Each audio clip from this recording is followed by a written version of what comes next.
Stratford-on-Avon is naturally the home of the Royal Shakespeare Company, and it is here in the Royal Shakespeare Theatre and the Swan Theatre that they bring Shakespeare's works to life. The original Royal Shakespeare Theatre was destroyed by fire in 1926, and the present building, designed by Elizabeth Scott in 1932, caused much controversy.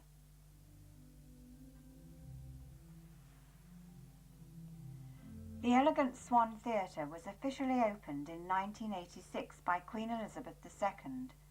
This charming theatre was the gift of an anonymous benefactor. It was built in the Elizabethan style with pretty boxes arranged in an arc around a small projecting stage. There is nothing quite as satisfying as watching one of Shakespeare's plays performed in his hometown. Holy Trinity Church on the bank of the River Avon is where Shakespeare finally came to rest. On a summer's evening, a stroll along this peaceful river somehow sets his work in the right context. Many of Stratford's visitors have saved for years to experience the delights of this beautiful town cradled in the history of William Shakespeare.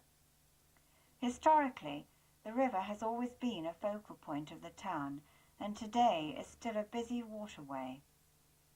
The pleasure craft pause for its passengers to ponder on the views of the theatres as they elegantly glide up and down.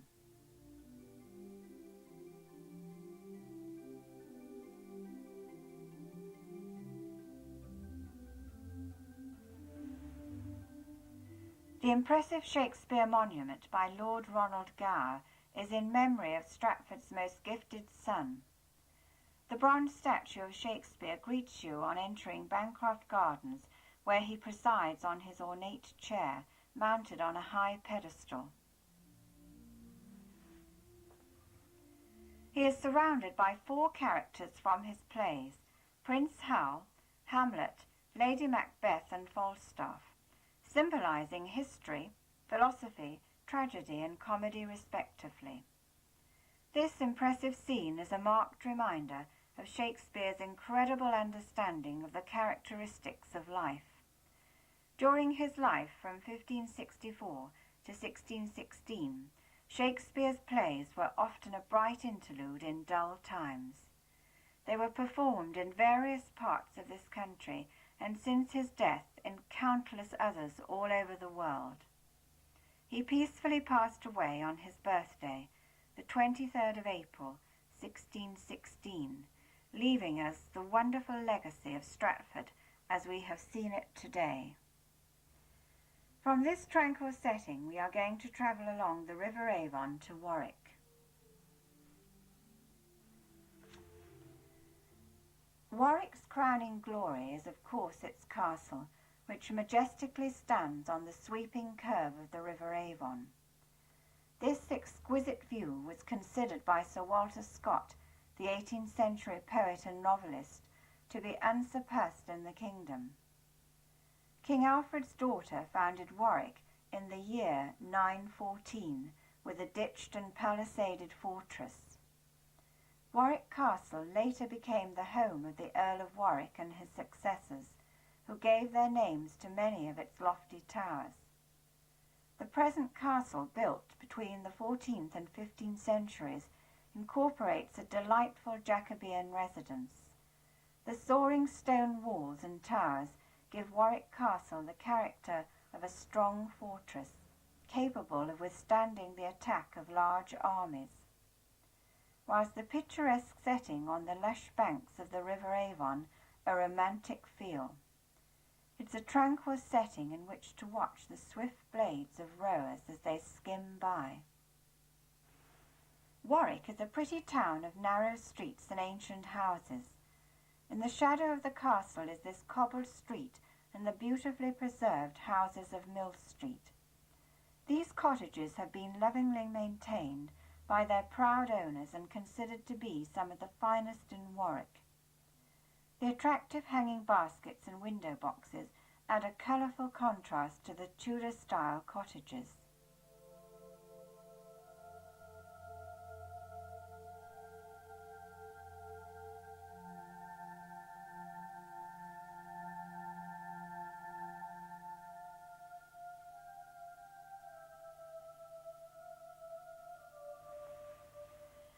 Warwick runs from Westgate to Eastgate along the High Street, and it's hard to imagine that Eastgate was once used as a main entrance to the town.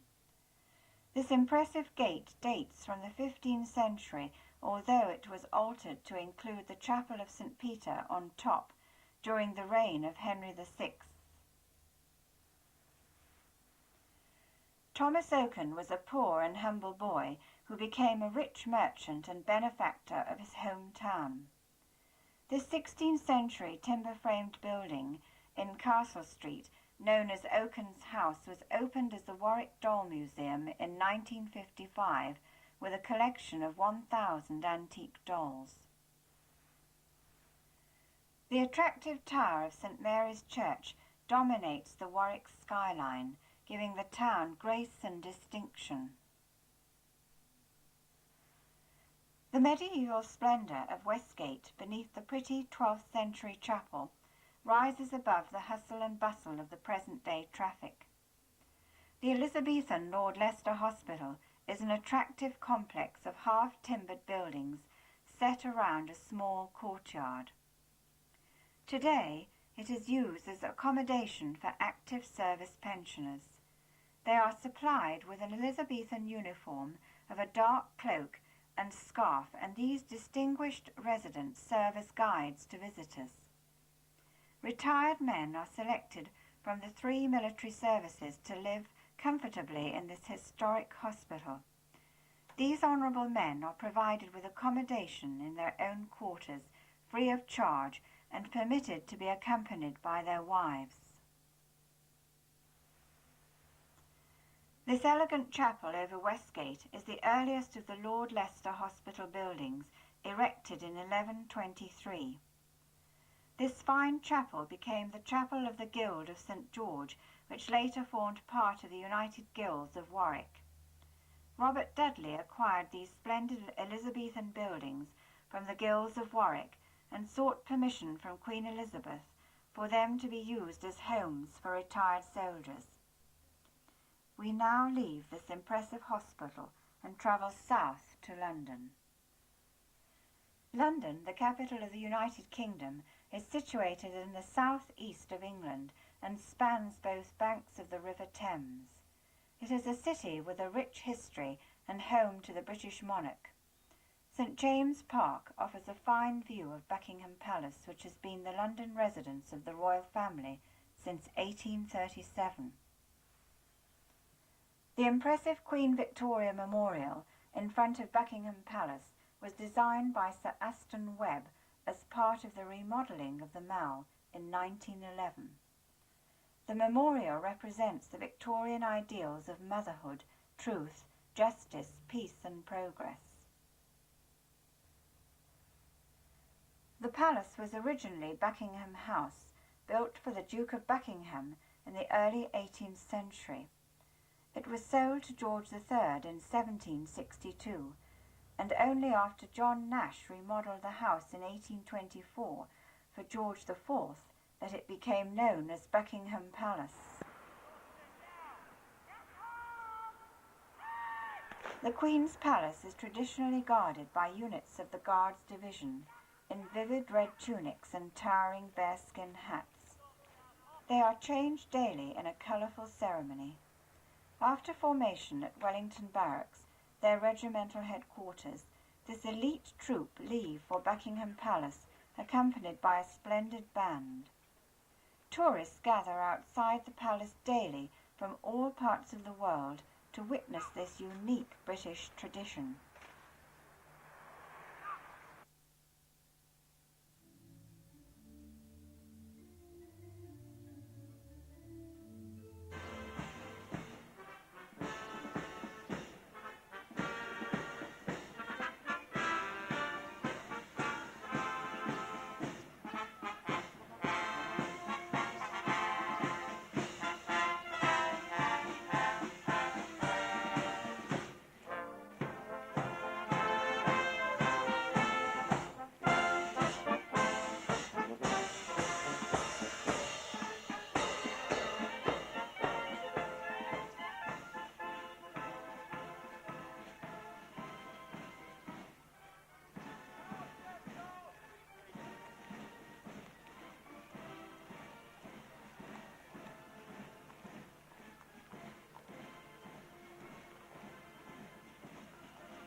Admire the oriental appearance of Whitehall's skyline from the bridge in the centre of St James's Park, then turn and take in the view of Buckingham Palace across the lake.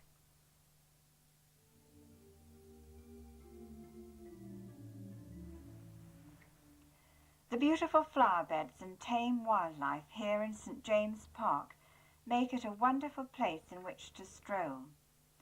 It may be one of London's smallest parks, covering only 93 acres, but probably the most attractive.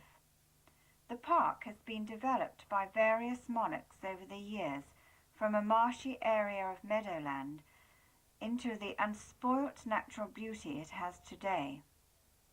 John Nash landscaped the park in 1829 for George IV, forming the present lake with islands that provide nesting places for the many exotic birds.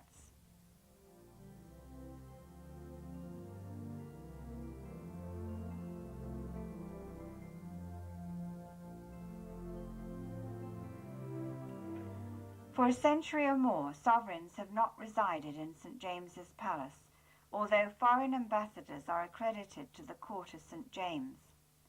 The palace today, however, also contains grace and favour apartments, awarded by the monarchy to loyal retired servants.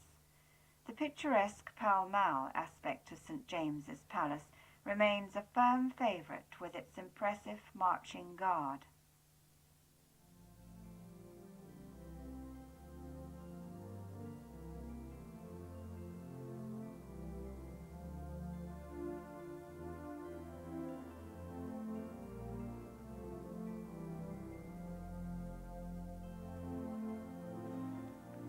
Set on an island amid London's swirling traffic is Marble Arch. This imposing and triumphal arch was designed by John Nash and intended to serve as the main gateway to Buckingham Palace. Unfortunately, it was found to be too narrow to admit the state coach and moved in 1851 to its present position at the northeast corner of Hyde Park.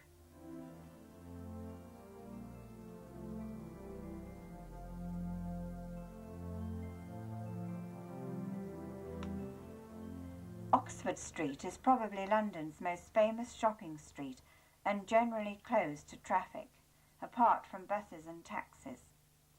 Selfridges, founded by an American businessman, is one of the most prestigious stores and well worth a visit.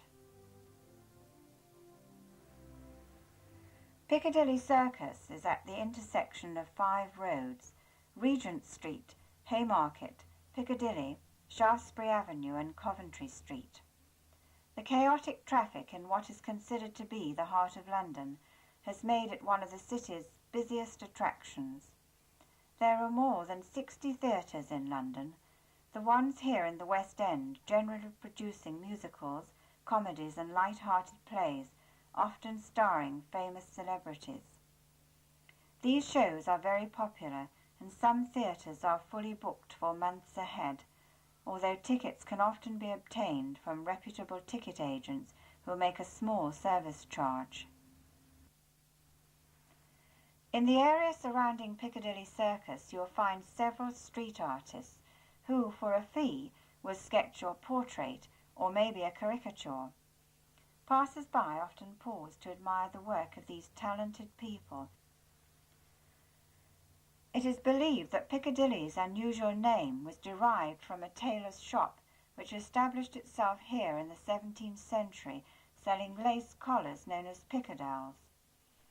In 1893, the Shaftesbury Memorial was erected in recognition of Lord Shaftesbury's achievements in clearing the city of some of its worst slums. It is topped by this well-loved archer known as Eros, but was originally intended to represent the angel of Christian charity.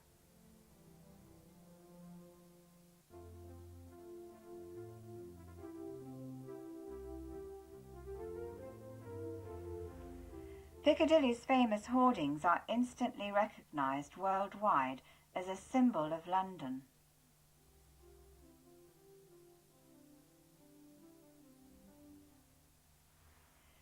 Leicester Square is best known for its entertainment and the neon lights of some of London's largest cinemas flash day and night. It is built around a small garden, in the centre of which is the statue of William Shakespeare, the classical playwright whose works are still performed at theatres here in the West End.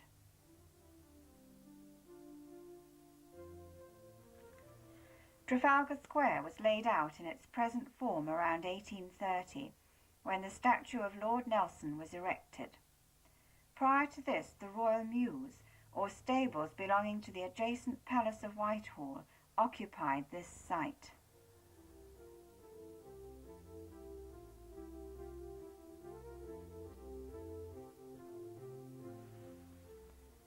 The delightful St. Martin-in-the-Fields church stands elegantly on the perimeter of Trafalgar Square. The popular National Gallery specialises in displaying portraits of famous British men and women. The quaint rule, except for royalty, is that the person depicted must have been dead at least 10 years before being included. One of the elegant features of Trafalgar Square are the beautiful fountains which replaced the originals in 1948. They are the centre of attraction at New Year when crowds gather to welcome it in. 4 of these marvellous bronze lions surround the base of Nelson's column, which commemorates his triumph over the French and Spanish fleet at Trafalgar in 1805.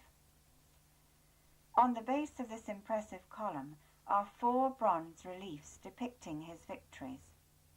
This 185-foot-high statue and column ranks as one of London's most famous landmarks. The splendid statue of Nelson, constructed from Devon granite, looks down on the swirling traffic below.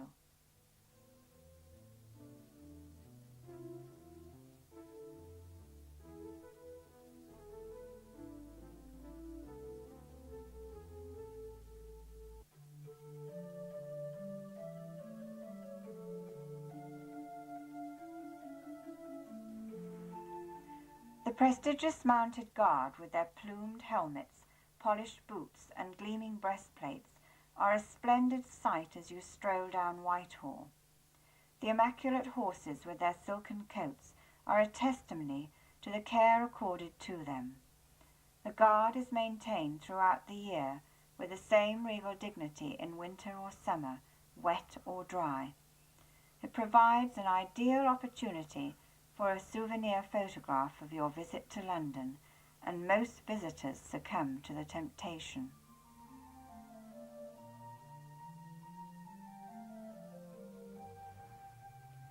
The expansive Houses of Parliament are officially known as the Palace of Westminster, as it occupies the site of the former royal palace, which was destroyed by fire. In 1547, Parliament took up office here, where all major decisions regarding the country's welfare are made. In 1605, a group of Roman Catholics led by Guy Fawkes tried to blow it up. Today, this event is marked by bonfires and fireworks on November the 5th. Before the state opening of Parliament by the monarch, the vaults are still searched by yeomen in their traditional uniform.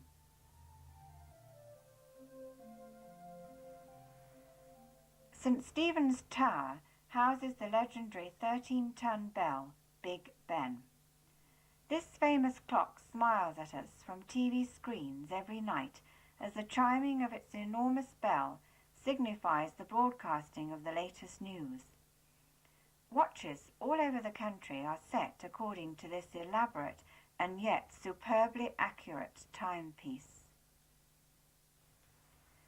The exquisite Westminster Abbey, one of the city's most ancient, was founded by Edward the Confessor in 1065 and has the highest Gothic nave in England. This elaborate abbey is where Queen Elizabeth's coronation was held. In fact, every monarch since William the Conqueror in 1066 has been crowned here, with the exception of 2, Edward V, who was murdered in the Tower at the tender age of 13, and Edward VIII, who abdicated before his coronation. It is to this peaceful setting that they have often returned to be buried. Many famous poets, politicians, and war heroes have come to rest in this beautiful abbey. A large number of visitors from all parts of the world are attracted here, and guided tours are available. But to experience the true atmosphere of this authentic abbey, spend a little time relaxing, thinking, and giving thanks at one of its services.